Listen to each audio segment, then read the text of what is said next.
In the name of Allah, the most gracious, the most merciful.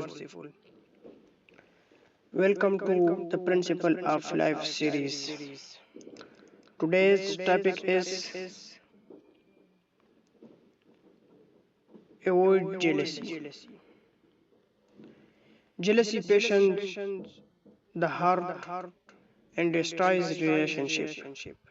When you feel envious, remind yourself that Allah has already given everyone their portion of blessings. Instead of feeling better, make dua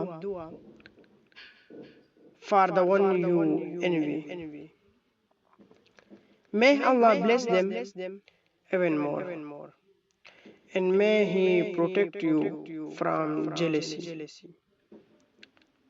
The cure for jealousy is gratitude for what you have. Rabbul Alameen says in the Holy Quran, وَمِن شَرِّ حَاسِدٍ إِذَا حَسَدَ, and from the evil of the envier when he envies.